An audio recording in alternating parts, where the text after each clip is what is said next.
सत्र बुलाया जा रहा है, वन नेशन वन इलेक्शन की बात कही जा रही है। देखिए, इंडिया गठबंधन की बैठक के बाद भारतीय जनता पार्टी डरी हुई, छटपटाहट में हेडलाइन चलाने की लगातार कल से कोशिश हो रही है। इंडिया की बैठक ने भारतीय जनता पार्टी की नींद हराम की है। 2 बैठकों का नतीजा आप लोगों ने देखा है कि 200 रुपये सब्सिडी तक पहुंच गए हैं गैस सिलेंडर। हालांकि पता नहीं कि सब्सिडी मिलेगा कि नहीं मिलेगा, यह भी एक सवाल है। महंगाई बदस्तूर जारी है, हर फ्रंट पर भाजपा पीटती हुई दिखाई पड़ रही है, जनता का आक्रोश का सामना कर रही है, जन विश्वास खोया है भाजपा ने। एक नई शगुफा आ गई, वन नेशन वाले इलेक्शन वाली आ गई।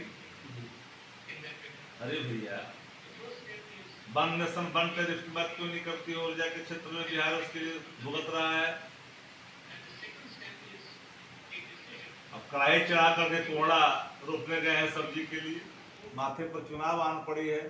ये शगुफा है, संवैधानिक अड़चन है जो 6 महीना 1 साल पहले 5 महीना पहले जो जिस राज्यों में चुनाव हुआ है, संवैधानिक एक संकट भी है। ये सिर्फ डाइवर्सन है।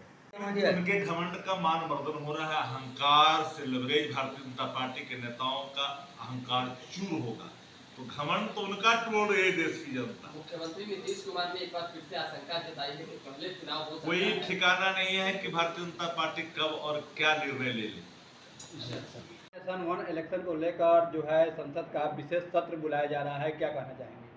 देखिए, ठीक है, वन नेशन वन इलेक्शन को लेकर के सेशन बुलाया गया है, लेकिन हमारा ये कहना है केंद्र की सरकार से कि एक शिक्षा नीति भी लाइएगा और भी पॉलिसी है उसको यूनिफॉर्म करिएगा। और ये जो लेकर के आप सेशन बुलाए गए, सबसे अहम बात है कि जो कहीं ना कहीं हम लोग को ऑब्जेक्शन भी है कि उस दिन जो है गणेश चतुर्दशी है और वैसे में आप सेशन बुलाए हुए हैं, तो यहाँ पे अगर बिहार में चीज़ें हो रही है तो आप शरीयत कानून लागू करने की बात कर रहे हैं और वहाँ पे क्या है, हिंदू विरोधी मानसिकता तो केंद्र की सरकार की है। और अगर वन नेशन और वन इलेक्शन की बात करें तो एक शिक्षा नीति भी लेकर के उनको आना चाहिए। मैडम, लगातार जो है भारतीय जनता पार्टी जो है जो गठबंधन की जो बैठक हो रही है उसको भी लेकर मुख्यमंत्री जी पर कई तरह के आरोप लगाए जा रहे हैं और यहाँ तक कहा जा रहा है कि उन्हें एक टोले का संयोजक बनाया जा सकता है, जो कि उनके प्रदेश अध्यक्ष भी बोल रहे हैं। देखिए, वो स्वाभाविक है ना, अगर इस तरह का वक्तव्य भारतीय जनता पार्टी के नेता दे तो आप सोचिए मेंटली वो कितना डिरेल्ड हो चुके हैं।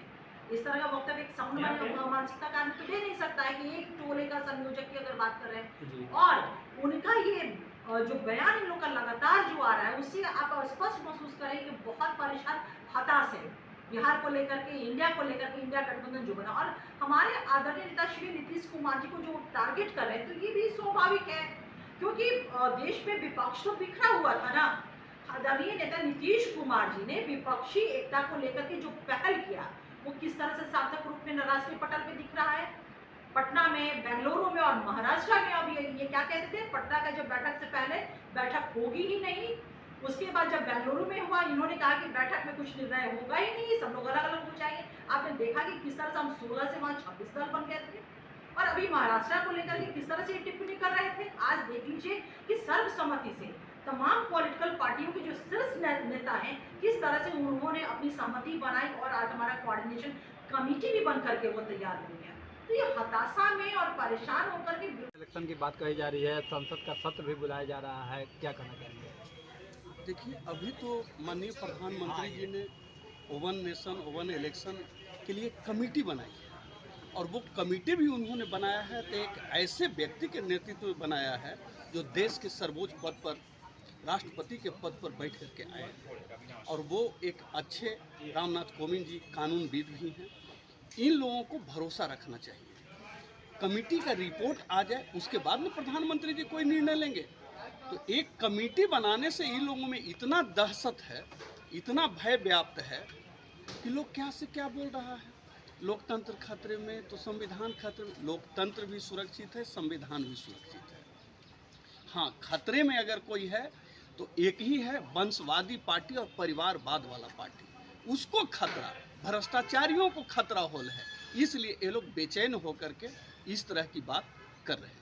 सर, कहा जा रहा है कि मणिपुर की घटना पर विशेष सत्र नहीं बुलाया गया, कोरोना जैसी व्यापक लहर पर भी विशेष सत्र नहीं बुलाया गया, और वन नेशन वन इलेक्शन में विशेष सत्र बुला के कहीं ना कहीं जो है और ना किसी पार्टी से राय ली गई है, तो इसके लिए विशेष सत्र बुलाने की फिर जरूरत क्या पड़ी?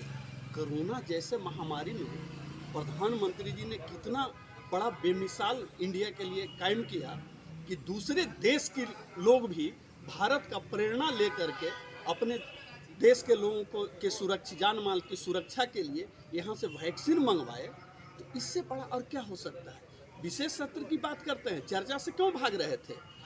और अगर विशेष सत्र बुलाना है तो क्या बंगाल में विशेष सत्र नहीं बुलाना चाहिए? बिहार में नीतीश कुमार जी को विशेष सत्र नहीं बुलाना चाहिए कि यहाँ प्रतिदिन हत्या, रेप, बलात्कार हो रहा है, महिलाओं का चीरहरण हो रहा है बिहार और बंगाल में, इसके लिए विशेष सत्र बुलाने का इन लोगों को चिंता नहीं है। तो प्रदेश का चिंता नहीं और देश चले हैं संभालने के लिए, कहाँ से संभाल पाएंगे? सर, एक आरोप और लगाया जा रहा है कि भारतीय जनता पार्टी भी हिंदू विरोधी पार्टी है, इसलिए कि विशेष सत्र जो बुलाया गया है उस समय गणेश चतुर्दशी है। सबसे पहले तो इनको सोचना चाहिए कि हिंदू विरोधी